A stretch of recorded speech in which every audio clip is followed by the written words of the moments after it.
Hello, welcome back to DanceRanch.net. Our next pattern in West Coast Swing is going to be a cutoff to an outside rollout catch to a free spin. Yes, I know it's a lot to say, but it is a cutoff whip to an outside rollout catch to free spin. Now, you're going to see something very similar that we've done in the previous pattern in this, okay? And what's going to really change is the rhythm. So bear with us for a moment. We're going to demonstrate it from both angles, and then we're going to break it down to you, okay? So watch for a moment. So we're going to take you through the cutoff, and 1, 2, 3, and 4, 5, and 6, 7, and 8, 9, and 10. I know, right? Really cool. So let's do this again from this angle. And 1, 2, 3, and 4, 5, and 6, 7, and 8, 9, and 10. Nice. Now, let's break this down for you. When we go through this, we're going to go through the exact same way we do all the other patterns, cutting her off, and then when we get to this point here, count 4. This is crucial. Why? Because this sets up everything and what she's about to do. On count 4, on the outside underarms, we actually have the hand up, indicating an underarm, inside or out. Now, what we're doing this time, we're leaving it down. Why? Because there's no underarm.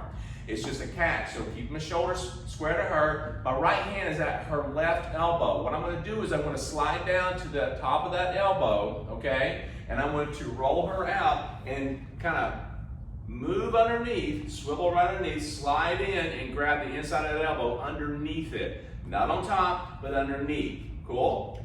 And that's part of the way we know this is different, is that lead is coming from our arm, or the guidance really. It's kind of guidance. This arm instead of this hand. Exactly. You're so used to using the left, gentlemen, and ladies, you're used to getting that right hand connected. He's letting that go, and you've got this connection here. You feel something different. Now, that's what makes it all feel kind of weird, because basically when I slide down, you're like, what is this? Now, going through this, you know that he's going to make contact. You want to keep your arms slightly out like you're in the armchair mode, because we talk about that in a lot of the other dances, is that keeping this in a neutral position where you can do this. And guys, you're just sliding underneath. You're not clasping onto it with the back of your thumb on it. You just keep your thumb in and slide underneath. Now, notice the put position that she's in. This is the component that we're talking about from the previous pattern, that she opens up her right side, yeah? And my body is actually, I'm not in the track, I'm slightly out on the rail, and I'm actually opened up with her. This gives this open look that we're trying to achieve. I'm not facing her, I'm just actually opened up. Now, you may find yourself a little centered toward her. That's okay, ladies, don't worry about that. You don't have to go looking for him everywhere. I have no idea what he's doing back there. Exactly, all right? Now, once I'm here, we give her the free spin, okay? So we bring her in, free spin she goes, and then anchor. Now, let's talk about this whole transitioning piece. Once I go over here and I have her in this position, what did we do differently? We actually, remember I said we changed the rhythm count. We went 4, 5, 6, 7, and 8 in previous patterns. This one we went 3 and 4, 5 and 6. So she does a 5 and 6 3/4 rotation here pretty much, and then she opens up. Now the next one is this a 7 and 8, so we're doing triple, triple, triple here. Now 7 and 8, basically when I do a free spin, I don't want to wind her up like I'm pulling her like I'm trying to crank up a lawnmower, okay, or a chainsaw. I want to give her a little bit of incentive, just a little bit of lead to say, come this way. She can move herself, and ladies, you don't want to pull on him through this. Try not to yank and say, all right, let's pull it to get me going. Use your legs. When he goes to lead you, you're going to let your upper body go first. This takes all the pressure and all that, power of him trying to pull you through. You give in and you actually retain the power to yourself to move yourself. All you're looking for is direction. It's walking with your hand and saying, come this way. That's pretty much what we're trying to achieve. And guys, you got to have that same thought process, that awareness. When you go to lean, it says, come this way, please, okay? Now, once you do this, she's gonna spin across. Now, how much she spins is up to her. Now, you ballerinas out there don't need to be spinning in place on one foot. Try not that, okay? Use your feet. So as you go to spin across, it's gonna be 7 and 8, and then your anchor 9 and 10. 9 and 10, or you may end up traveling this, meaning to the side a little bit. Why is that? Because of momentum. You may lean a little bit. She may feel like, I want to take this energy to the side. Cross your feet, 7 and 8, 9 and 10, doesn't matter. So it's just a comfortable state. If you got a smaller area, tighten your footwork. You got a bigger area, use it, okay? So let's take it from this angle. So cut off first, 1, 2, 3 and 4, here we are. Now again, hand stays in between. Ladies, don't push, and guys, you don't pull or push either. It just stays nice and relaxed. Right hand goes here, and I go 7. From here, it's not a 5, 6, 7, and 8, it is a 5 and 6. Remember that, okay? Let's do that one more time. So we got 1, 2, 3 and 4, 5 and 6. Okay? So guys, you're just at 5 and 6 in place. She rolls out 5 and 6. You slide underneath. Now spin her. 7 and 8, 9 and 10. Cool? So remember, this is a pattern that actually starts off, you're sitting here like other whips, you end up, she's on the same side when she finishes most of the time. This particular step, she's actually going to start here, but she's going to end on the other side. Cool? So watch again.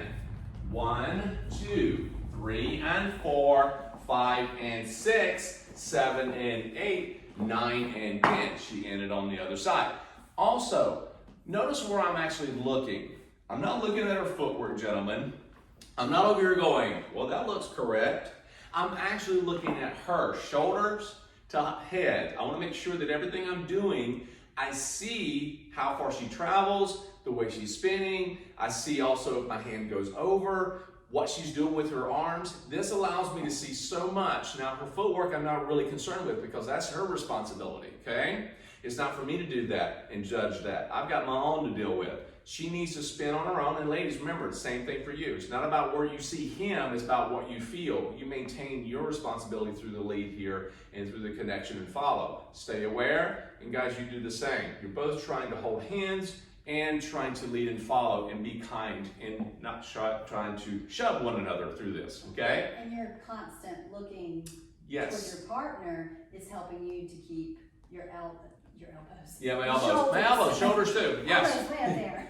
Yeah, and it's a good thing that also when you're dancing, this is a couple's dance. So when you're actually looking toward her like this, gentlemen, it actually allows some feel of comfort. Okay? It's like, oh, he's actually paying attention to me, all right? He's actually looking toward me. He's concerned about my movement as I go through this and not so much about himself all the time. And guys, we do have that responsibility of ourselves, but it really shows off just even to people watching that you're paying attention to her a lot. And ladies, you want to make sure that it's not about trying to, work your way and back lead through all this stuff. You want to allow him to lead this and see what he does with it, okay? It's kind of like for any sports out there, from baseball to golf. It takes time. No matter how great of a dancer you are, you always have to stay aware of these things, okay? So, now, when you go through this, remember, it's changing the rhythm from 5, 6, 7, and 8 to 5 and 6, 7, and 8. So one more time. 1, 2, 3, and 4. We change rhythm here. Triple step. 5 and 6, triple step. Now we spin her. 7 and 8, 9 and 10, which are all triples. Now check that out. Walk, walk, and after that, it's all triples. And for us, that's not something we're necessarily, I don't think about that. I don't think, oh, this is where I have to change. Because anytime I'm doing a spin or a turn, I'm doing a triple. Yes. So we're just keeping our rhythm as we go through. Right. Your lead is actually going to change that rhythm for it. Because remember, when you do triple steps, you're actually going to do it in 3 different areas. Rotation, change of direction, and anchor. Those are the 3 main areas that you're going to do a triple. If you're doing a walk-walk, most of the time it is going to be a walk-walk forward or back, okay? Now you do have a rotation from time to time and a walk-walk like we do in our whips, but nothing major, okay? But that's just the smaller part of it, but most of the time it's triples. I wanted to just point out one small thing because I just can't remember if we've talked about this or not. Yes. When we finished our anchor there at the very end, yes, we're crossing over. So if you're looking at that and you're like, what are they doing? Yes. We're crossing over, but you can literally just do a regular anchor. Exactly. It's like when you open your hips, the same thing. If I'm following and I'm over here, I'm just going to open my hips. You're going to notice my footwork is not side by side in this area. I'm not facing her squarely, so I'm slightly open. So it's very easy to kind of get that crossing over. And you want to make sure that it's like walking. You want to kind of Place your feet over one or the other. Now, again, that takes a little time and practice, but again, it doesn't hurt to come over here and go triple step for the lady or over here Completely triple step for the guy. Yes. Okay? So, You make it yours. Okay? Just in case you were seeing that and said, what is that? Yes. That's what we're doing, but it's not something that you have to do. It's just an embellishment. Yeah, and you can go back and practice and do exactly what we're doing. That way you get better with it. Hey, you put it into your repertoire. There you go. All right, so come on back for the next pattern. It's going to be a doozy. You're going to like it. All right, see you soon. Bye.